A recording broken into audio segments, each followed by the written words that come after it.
News 18 digital ಲೈವ್ಗೆ ಸ್ವಾಗತ. ನಾನು ಬಾಗಲಕೋಟೆ ಜಿಲ್ಲಾ ವರದಿಗಾರ ಮಂಜುನಾಥ್ ತಳವಾರ್. ಬೀದಿ ನಾಯಿಗಳ ಹಾವಳಿ. ಬೀದಿ ನಾಯಿಗಳ ಹಾವಳಿಗೆ ಬಾಗಲಕೋಟೆಯ ಜನರು ಅಕ್ಷರಶಃ ತತ್ತರಿಸಿದ್ದಾರೆ. ಇಲ್ಲಿ ನಡೆದಿರುವಂತಹ ಪ್ರಕರಣಗಳನ್ನು ಗಮನಿಸಿದಾಗ ಜನರು ರಸ್ತೆಯಲ್ಲಿ ಓಡಾಡೋದಕ್ಕೂ ಕೂಡ ಭಯದ ವಾತಾವರಣ ಸೃಷ್ಟಿಯಾಗಿದೆ. ಈ ಸ್ಟೋರಿ ಏನು ಅಂತ ಹೇಳ್ತೀನಿ. ಅದಕ್ಕೂ ಮುನ್ನ ನೀವಿನ್ನು ಕೂಡ ನ್ಯೂಸ್ 18 ಡಿಜಿಟಲ್ ಪ್ಲಾಟ್ಫಾರ್ಮ್ ಅಲ್ಲಿ ಫಾಲೋ ಮಾಡ್ತಾ ಇಲ್ಲ ಅಂತಂದ್ರೆ ಈ ಕೂಡಲೇ ಫಾಲೋ ಮಾಡಿ, ಸಬ್ಸ್ಕ್ರೈಬ್ ಮಾಡಿ, ಹೊಸ ವಿಚಾರಗಳನ್ನ ತಿಳಿದುಕೊಳ್ಳಿ. ಬಾಗಲಕೋಟೆ ಜಿಲ್ಲೆಯಲ್ಲಿ ಕಳೆದ 1 ವರ್ಷದಲ್ಲಿ ಬೀದಿ ನಾಯಿಗಳ ಹಾವಳಿಯ ಸಂಖ್ಯೆಯನ್ನು ನೋಡೋದಾದ್ರೆ ಇಲ್ಲಿ ಅಕ್ಷರಶಃ ಒಂದು ಭಯದ ವಾತಾವರಣ ಸೃಷ್ಟಿಯಾಗಿದೆ. ಅದಕ್ಕೆ ಕಾರಣ ಏನು ಅಂತಂದ್ರೆ ಕಳೆದ 2025ನೇ ಇಸವಿಯಲ್ಲಿ 25,096 ಜನರ ಮೇಲೆ ಬೀದಿ ನಾಯಿ ಕಚ್ಚಿರುವಂತಹ ಪ್ರಕರಣ ದಾಖಲಾಗಿದೆ. ಈ ಅಂಕಿಅಂಶ ಹೊರಬಿದ್ದಿರುವಂಥದ್ದು ಬಾಗಲಕೋಟೆ ಜಿಲ್ಲೆಯ ಆರೋಗ್ಯ ಮತ್ತು ಕುಟುಂಬ ಕಲ್ಯಾಣ ಇಲಾಖೆಯಿಂದ. ಇನ್ನು ಬಾಗಲಕೋಟೆ ಜಿಲ್ಲೆಯಲ್ಲಿ ಬರುವಂತಹ 9 ತಾಲೂಕುಗಳ ಪೈಕಿ 25,096 ಪ್ರಕರಣಗಳು ಕೇವಲ 2025ರಲ್ಲಿ ಮಾತ್ರ ದಾಖಲಾಗಿದ್ದಾವೆ. ಇನ್ನು 2024ರ ಅಂಕಿಅಂಶನ ನೋಡೋದಾದ್ರೆ 17,000 ಪ್ರಕರಣಗಳು ಅಲ್ಲಿ ದಾಖಲಾಗಿತ್ತು. 2023ರಲ್ಲಿ 9,000ದಷ್ಟು ಆ ಒಂದು ಬೀದಿ ನಾಯಿಗಳ ಹಾವಳಿಯಿಂದ ತೊಂದರೆಗೆ ಒಳಗಾದಂತಹ ಜನರ ಪ್ರಕರಣಗಳು ದಾಖಲಾಗಿರುವಂತಹ ಮಾಹಿತಿ ಇದೆ. ಈ ಒಂದು ಅಂಕಿಅಂಶವನ್ನ ನೋಡುತ್ತಾ ಬಂದಂತ ಸಂದರ್ಭದಲ್ಲಿ ಕಳೆದ 3-4 ವರ್ಷಗಳಿಂದ ವರ್ಷದಿಂದ ವರ್ಷಕ್ಕೆ ಈ ಒಂದು ಪ್ರಕರಣಗಳ ಸಂಖ್ಯೆ ಹೆಚ್ಚಾಗ್ತಾನೆ ಇದೆ. ಇದರಿಂದಾಗಿ ಜನರು ರಸ್ತೆಯಲ್ಲಿ ಓಡಾಡೋದಕ್ಕೂ ಕೂಡ ಒಂದು ಭಯದ ವಾತಾವರಣ ಸೃಷ್ಟಿಯಾಗಿದೆ. ಇಲ್ಲಿ ಒಂದಿಷ್ಟು ಪ್ರಕರಣಗಳನ್ನ ಉದಾಹರಣೆಯಾಗಿ ಹೇಳೋದಾದ್ರೆ ಕಳೆದ 2-3 ತಿಂಗಳುಗಳಲ್ಲಿ ಬಾಗಲಕೋಟೆ ನಗರದ ನವನಗರದಲ್ಲಿರ್ತಕ್ಕಂತಹ ಒಂದು ಅಂಧ ಮಕ್ಕಳ ಶಾಲೆಯ ಬಳಿ ಬೀದಿ ನಾಯಿಗಳು ಅಂಧ ಮಕ್ಕಳ ಮೇಲೆ ದಾಳಿಯನ್ನು ನಡೆಸಿದ್ವು. ಆ ಒಂದು ಸಂದರ್ಭದಲ್ಲಿ 10ಕ್ಕೂ ಹೆಚ್ಚು ಮಕ್ಕಳು ಈ ಒಂದು ದಾಳಿಗೆ ಒಳಗಾಗಿದ್ರು. ಜಿಲ್ಲಾಸ್ಪತ್ರೆಯಲ್ಲಿ ಚಿಕಿತ್ಸೆಯನ್ನು ಕೂಡ ಕೊಡಲಾಗಿತ್ತು.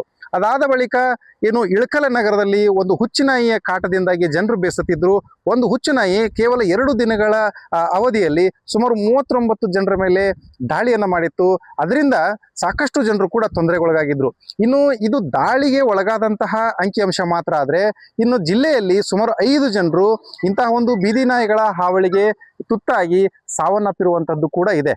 ಹಾಗಾದ್ರೆ ಈ ಎಲ್ಲ ಹಾವಳಿಗಳಿಗೆ ಏನೆಲ್ಲ ಕಾರಣ ಅನ್ನುವಂಥದ್ದನ್ನು ಹುಡುಕುತ್ತಾ ಹೋದಂಥ ಸಂದರ್ಭದಲ್ಲಿ ಬಹುತೇಕವಾಗಿ ಇವತ್ತು ಬಾಗಲಕೋಟೆಯ ನಗರ ಆಗಿರಬಹುದು, ಮುಧೋಳ ನಗರ, ಇಳಕಲ್ ನಗರ, ಬಾದಾಮಿ ನಗರ ಮತ್ತು ಜಮಖಂಡಿ ನಗರ ಈ 4-5 ತಾಲೂಕುಗಳಲ್ಲಿ ಹೆಚ್ಚಿನ ಪ್ರಕರಣಗಳು ಕಂಡು ಬಂದಿರೋದ್ರಿಂದಾಗಿ ಇಲ್ಲಿ ಏನು ತ್ಯಾಜ್ಯ ವಿಲೇವಾರಿ ಮಾಡೋದಾಗಿರ್ಬೋದು ಮತ್ತು ಬೀದಿ ಬದಿಯ ಅಂಗಡಿಗಳಿಗೆ ಬೇಕಾಬಿಟ್ಟಿಯಾಗಿ ಅನುಮತಿಯನ್ನು ನೀಡ್ತಾ ಇರುವಂಥದ್ದೇ ಈ ಒಂದು ಬೀದಿ ನಾಯಿಗಳ ಹಾವಳಿ ಹೆಚ್ಚಾಗೋದಕ್ಕೆ ಕಾರಣ ಅಂತ ಹೇಳಿ ಸಾರ್ವಜನಿಕರು ಒಂದಿಷ್ಟು ಆರೋಪವನ್ನು ಮಾಡ್ತಾ ಇದ್ದಾರೆ. ಏನು ರಸ್ತೆ ಬದಿಯಲ್ಲಿ ಇವತ್ತು ಎಗ್ ರೈಸ್ ಅಂಗಡಿಗಳಾಗಿರ್ಬೋದು, ಮಾಂಸ ಮಾರಾಟದ ಅಂಗಡಿಗಳನ್ನ ಹಾಕೋದ್ರಿಂದಾಗಿ ಅಲ್ಲಿ ಸರಳವಾಗಿ ಬೀದಿ ನಾಯಿಗಳಿಗೆ ತ್ಯಾಜ್ಯ ಸಿಗುತ್ತೆ, ಮಾಂಸದ ಆಹಾರ ಸಿಗುತ್ತೆ. ಹೀಗಾಗಿ ದಿನದಿಂದ ದಿನಕ್ಕೆ ನಾಯಿಗಳ ಸಂಖ್ಯೆ ಹೆಚ್ಚಾಗ್ತಾ ಇದೆ. ಇದನ್ನ ತಡೆಗಟ್ಟುವ ಹಿನ್ನೆಲೆಯಲ್ಲಿ ಅಧಿಕಾರಿಗಳು ಪ್ರಯತ್ನ ಮಾಡಬೇಕಾದ್ರೆ ಅಲ್ಲಿ ಕೇವಲ ಇಲ್ಲಿ ಸಂತಾನಹರಣ ಚಿಕಿತ್ಸೆ ಮಾತ್ರ ಅಲ್ಲ ಅಥವಾ ನಾಯಿಗಳನ್ನು ಸ್ಥಳಾಂತರ ಮಾಡುವಂಥದ್ದು ಮಾತ್ರ ಅಲ್ಲ, ಅದರ ಜೊತೆಗೇನೆ ಈ ಒಂದು ಬೀದಿ ಬದಿಯಲ್ಲಿ ಹಾಕುವಂತಹ ಅಂಗಡಿಗಳಿಗೆ ಒಂದಿಷ್ಟು ಕಡಿವಾಣ ಹಾಕಬೇಕಾಗಿದೆ. ಅಲ್ಲಿ ಒಂದಿಷ್ಟು ನಿಯಮಗಳನ್ನು ಪಾಲಿಸುವಂತಹ ಹಿನ್ನೆಲೆಯಲ್ಲಿ ಅವರಿಗೆ ಕಠಿಣವಾದಂತಹ ನಿಯಮಗಳನ್ನು ಹಾಕಿ ಅನುಮತಿಯನ್ನ ನೀಡಬೇಕಾಗಿದೆ.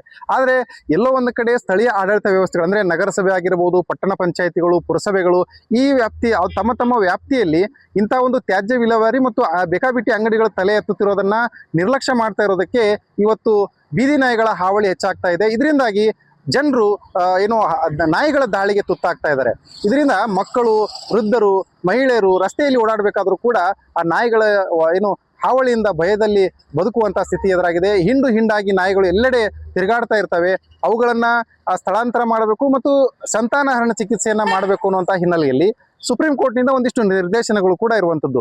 ಏನು ಸರ್ಕಾರದ ಕಚೇರಿಗಳ ಆವರಣ ಅಂದ್ರೆ ಉದಾಹರಣೆಗೆ ಬಸ್ ನಿಲ್ದಾಣ, ಜಿಲ್ಲಾಸ್ಪತ್ರೆಗಳು, ಶಾಲಾ ಕಾಲೇಜುಗಳು ಇಂಥಲ್ಲಿ ಕಂಡು ಬರುವಂತಹ ಬೀದಿ ನಾಯಿಗಳನ್ನ ಸ್ಥಳಾಂತರ ಮಾಡಿ ಅವುಗಳಿಗೆ ಒಂದು ಸುಸರ್ಜಿತ ವ್ಯವಸ್ಥೆಯನ್ನು ಕಲ್ಪಿಸಿ ಆಹಾರದ ವ್ಯವಸ್ಥೆಯನ್ನ ಮಾಡಬೇಕು ಅನ್ನುವಂತಹ ಒಂದು ನಿರ್ದೇಶನ ಇದೆ. ಅದರ ಜೊತೆಗೆ ಸಂತಾನಹರಣ ಚಿಕಿತ್ಸೆಯನ್ನು ಕೂಡ ಮಾಡಬೇಕು ಅನ್ನುವಂತಹ ನಿರ್ದೇಶನ ಇದೆ. ಆದರೆ ಎಲ್ಲೋ ಒಂದು ಕಡೆ ಈ ಒಂದು ಆದೇಶ ಏನಿದೆ ಮತ್ತು ಈ ಒಂದು ಪ್ರಕ್ರಿಯೆ ಏನಿದೆ ಇದು ಪರಿಣಾಮಕಾರಿಯಾಗಿ ಕಾರ್ಯನಿರ್ವಹಿಸ್ತಾ ಇಲ್ಲ ಅನ್ನುವಂಥದ್ದು ಇಲ್ಲಿ ಮೇಲ್ನೋಟಕ್ಕೆ ಕಂಡು ಬರ್ತಾ ಇದೆ.